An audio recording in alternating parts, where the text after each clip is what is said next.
मंडळी, खरं अवतीभोवती घडणाऱ्या सगळ्या वेगवेगळ्या घटना लक्षात घेता काही घटना सुन्न करणाऱ्या असतात.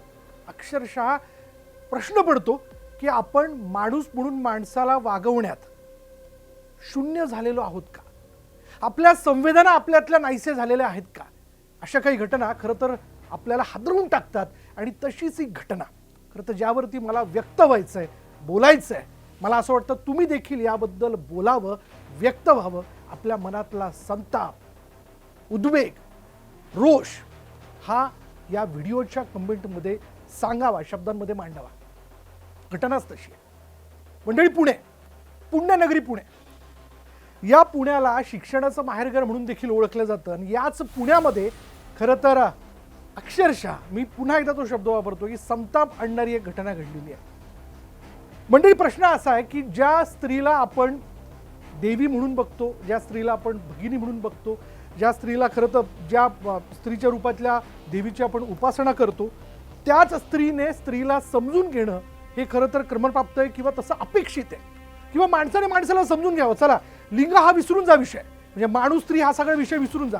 पण जर कोणी संकटात असेल तर माणूस म्हणून त्याच्याशी आपण त्याच्या पाठीमागे उभं राहणं हे आपलं कर्तव्य आहे. ही खरं आपली माणुसकी आहे. पण इथं झालं काय मंडळी?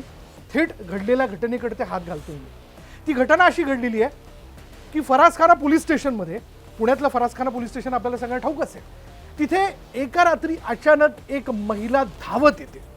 घामाघूम झालेली आहे आणि ज्या पद्धतीने ती धावत आलेली आहे त्यावरनं तरी ती एक फार मोठ्या संकटात आहे असं एकूण तिच्या शारीरिक हालचालीवरनं, तिच्या हावभावावरनं दिसून येत होतं.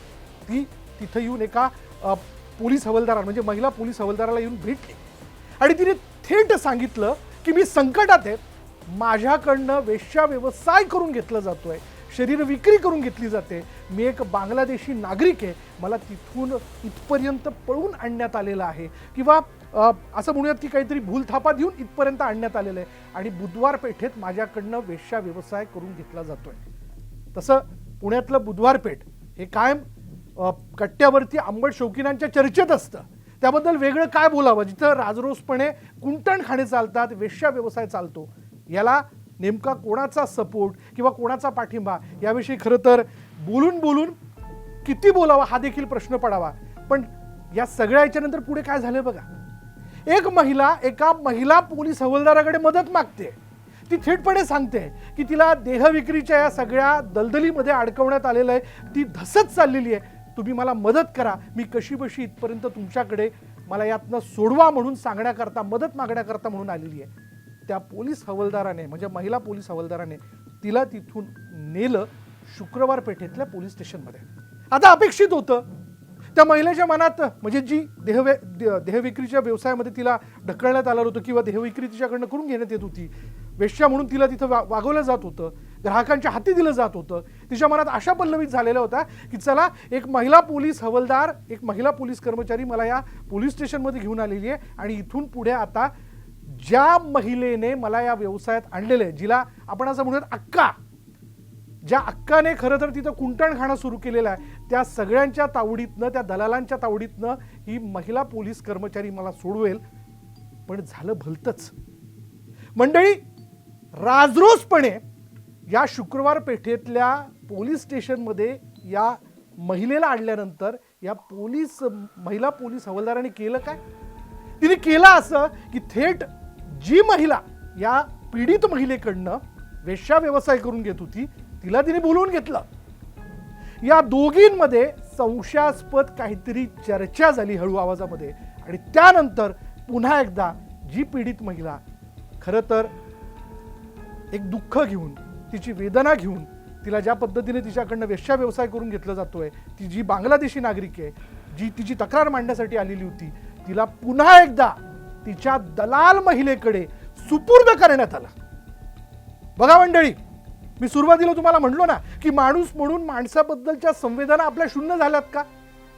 अहो ते सोडा, एका महिलेने एका महिलेच्या मदतीकरता उभं राहणं या ठिकाणी क्रमप्राप्त नव्हतं का? तिने उभं राहायला नको होतं का? ती तिचं दुःख समजू शकली नाही का? असे अनेक प्रश्न आहे. पण पुढे घडलं काय? पुन्हा एकदा तिची मालकीन या पीडित महिलेला घेऊन बुधवार पेठेत निघून गेली. राजरोसपणे, मी हा शब्द मुद्दाम वापरतोय, राजरोसपणे एका महिला पोलीस हवालदाराने या पीडित महिलेचा सौदा केला. एका पोलीस स्टेशनमध्ये हा सौदा झाला. बघा, महिनाभरापूर्वी घटना घडली होती. महिनाभराने वरिष्ठ पोलीस अधिकाऱ्यांच्या हा सगळा प्रकार जो आहे लक्षात आला. या सगळ्या याच्यात काय कळतंय मंडळी? कळतं असं आहे की हे सगळं लक्षात आल्यानंतर अल्पवयीन मुलींकडनं बुधवार पेठेत देह व्यापार करून घेतला जातोय या संदर्भातली माहिती देखील पोलिसांना मिळालेली होती. पोलिसांनी त्यानंतर एक कोम्बिंग ऑपरेशन केलं आणि त्या ठिकाणी या पीडित महिलेसह 4 महिलांची सुटका करण्यात आलेली आहे. असं कळतंय की या महिला ज्या आहेत त्या बांगलादेशी आहेत. त्यांना बांगलादेशवरनं फूस लावून इथे काहीतरी नोकरी देतोय किंवा तुम्हाला काहीतरी काम दिलं जाईल, रोजगार दिला जाईल असं म्हणून इथपर्यंत आणण्यात आलेलं होतं आणि त्यांना या कुंटणखान्यावरती बसवण्यात आलं, तिथं त्यांना विकण्यात आलं. तसं हे राजरोजपणे घडतंय. हे आपण सिनेमांमधनं बघतोय, हे सिरियलमधनं बघतोय की वास्तविक आपल्या अवतीभोवती घडताना देखील दिसतंय. काही वेळेला निर्लज्जपणे आपल्याच समाजातले काही लोक या कुंटणखान्यावरती आपली भूक भागवण्यासाठी जातात, दाम देतात आणि आपली भूक भागवून घेतात. हे तितकंच खरं आहे. पण मर्जीविरुद्ध, एखाद्या महिलेच्या मर्जीविरुद्ध अशा पद्धतीने तिच्याकडनं कृत्य करून घेणं हे कितपत योग्य आहे? त्याहीपेक्षा मूळ विषयाला हात घालतो. अहो, मी न्याय मागण्याकरता, दाद मागण्याकरता पोलीस स्टेशन गाठण्याकरता आलेलो होतो. ज्या पोलीस स्टेशनवरती लिहिलेलं आहे की सदरक्षणाय खलह निग्रणाय, या घोषवाक्याप्रमाणे जे कायद्याचे रक्षक आहेत त्यांनी आमच्याबरोबर न्याय करावा, आम्हाला न्याय द्यावा असं अपेक्षित होतं. पण घडलं काय? ते एका महिला पोलीस हवालदारानेच एका पीडित महिलेचा पुन्हा एकदा सौदा करत तिला दलदलीत ढकललं, त्या अंधारात ढकललं. जी खरं फार मोठ्या अपेक्षेने त्या अंधारातनं प्रकाशाकडे आलेली होती. पण घडलं भलतंच.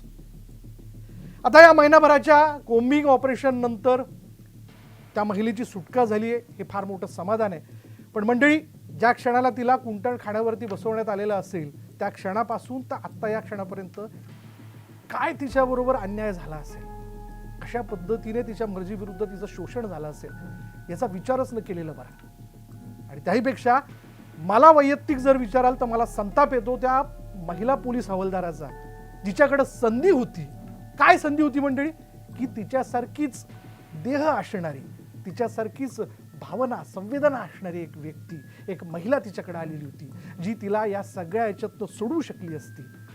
या पोलीस सेवेत येण्या अगोदर जी शपथ घेतलेली होती नागरिकांच्या संरक्षणाची, कायद्याच्या रक्षणाची, त्या शपथेला जागून ती काम करू शकली असती. ती संधी तिला होती. पण काही मोजक्या म्हणजे मोजक्या पैशापोटी म्हणा किंवा तिला जे काही प्रलोभन देण्यात आलेलं असेल त्याला बळी पडून तिने पुन्हा या महिलेला वेश्या व्यवसायात ढकललं. हे पाप सगळ्यात मोठं होतं. आपण माणूस म्हणून दुसऱ्या माणसाला वागवण्यात चुकलो, हे तितकंच खरं होतं. मंडळी, व्यक्त व्हा. या सगळ्या घटनेनंतर काही प्रश्न उपस्थित होतात. ते प्रश्न देखील या ठिकाणी आपल्या समोर मी मांडणार आहे. मंडळी, हे सगळं घडल्यानंतर कायद्याचा रक्षकच भक्षक झालाय का?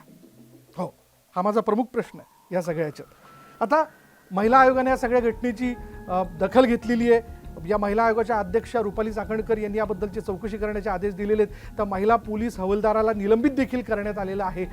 पण यापूर्वी अशा पद्धतीने अनेक चुका या महिला पोलीस हवालदाराने म्हणा किंवा इतर लोकांनी केल्या नसतील, हे कशावरनं? मी पोलिसांना चूक ठरवत नाहीये, मी खाकी वर्दीला चूक ठरवत नाहीये. असे अनेक पोलीस आहेत, अनेक पोलीस आहेत की ज्यांना मी 16 तासांपेक्षा अधिकची ड्युटी करताना बघितलंय. कठीण प्रसंगात लोकांच्या पाठीशी उभं राहताना बघितलेलं आहे. कठीण प्रसंगात अगदी लोकांना खांद्यावर घेऊन त्यांना संकटातनं बाहेर काढताना बघितलेलं आहे. मग तो पुरुष असो व महिला, सगळ्यांचं कौतुक करावं तेवढं कमी आहे. पण आपण म्हणतो ना की डझनभर आंब्यातला एक आंबा जर नासका असेल तो इतर सगळ्या आंब्यांना नासका करून ठेवतो किंवा एका व्यक्तीमुळे अख्ख्या पोलीस दलाचं नाव खराब होतं.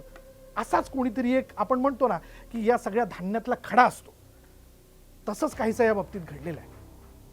त्यामुळे या सगळ्या याच्यात एका महिलेने दुसऱ्या महिलेला मदत करण्याऐवजी पुन्हा वेश्याविषयात तिला ढकललं.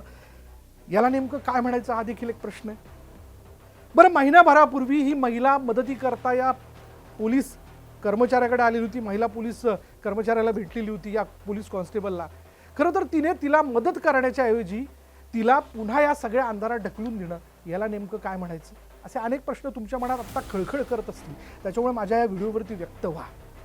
ही आपल्या अवतीभोवती असणारी एक फार मोठी समस्या आहे, अशी एक घटना आहे जी आपल्याला विचार करायला लावते की आपण नेमके कोणत्या दिशेने चाललोय, आपण करतोय काय, जे कर्तव्य आपण हाती घेतलेले ते निदान पार तरी आपण पाडतोय का, असे अनेक प्रश्न या ठिकाणी उपस्थित होतात. मंडळी व्यक्त व्हा. हा व्हिडिओ करण्याचा एकच हेतू आहे माझा की हे सगळं आपल्यापर्यंत पोहोचावं आणि ज्यातनं आपण विचार करावा की आपण आपल्या अवतीभोवती असणाऱ्या लोकांकरता काहीतरी करण्याचा उद्देश ठेवतो आणि काहीतरी करण्याचा आपलं म्हणजे सहहेतुक म्हणजे माणसाच काय म्हणूया तो संकटात असला तर त्याला मदत करण्याच्या कर्तव्याची आपल्याला संधी येते, तर ती संधी आपण सोडू नये, ती पार पडावी असंच या सगळ्या याच्यात मला म्हणावंसं वाटतं. विषय खोल आहे मंडळी, आणि विषय खोल आहे असं म्हणत असताना विचार करा आणि यावरती व्यक्त व्हा. पुण्यातली घटना अगदीच सुन्न करणारी आणि या सगळ्या याच्यातनं आपल्याला सगळ्यांना विचार करायला लावणारी आहे. इथंच थांबूया. पहा फक्त न्यूज 18 मराठी.